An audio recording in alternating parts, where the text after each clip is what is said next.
IAS IPS எக்ஸாம்ல 2019 பாலிட்டில இருந்து கேட்ட ஒரு கொஸ்டினை சால்வ் பண்ணலாம்.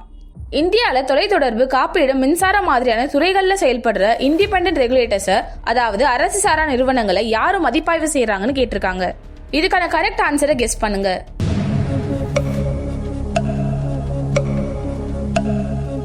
இதுக்கான correct answer option A 1 and 2. ஒரு குறிப்பிட்ட துறையில நிர்வாகம் சரியா இயங்குதா, அந்த துறை சம்பந்தப்பட்ட அரசு சாரா நிறுவனங்கள் சரியா இயங்குதான்னு மதிப்பாய்வு செய்யற சட்டத்தை எழுதுறவங்களால உருவாக்கப்பட்ட ஒரு நிரந்தர குழு தான் இந்த ஸ்டாண்டிங் கமிட்டிஸ், அதாவது நிலைக்குழுக்கள். இந்தியால ஸ்டாண்டிங் கமிட்டி சம்பந்தப்பட்ட 24 துறைகள் இருக்கு.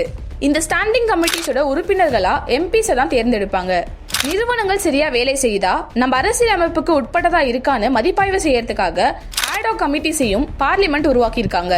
பினான்ஸ் கமிஷனும் நித்தி ஆயோகும் ஒரு துறையை மேம்படுத்துறதுக்கு தேவையான ஆலோசனை தான் கொடுப்பாங்களே தவிர அந்த துறை சம்பந்தப்பட்ட நிறுவனங்கள் சரியா இயங்குதா இல்லையானலாம் பார்க்க மாட்டாங்க. பினான்சியல் செக்டார் லெஜிஸ்லேட்டிவ் ரிஃபார்ம்ஸ் கமிஷனை நிதி சம்பந்தப்பட்ட திட்டங்கள் சரியா இருக்கான்னு பார்க்கறதுக்காக தான் உருவாக்குனாங்க. அந்த துறை சம்பந்தப்பட்ட நிறுவனங்களை கண்காணிக்கிறதுக்காக இல்லை.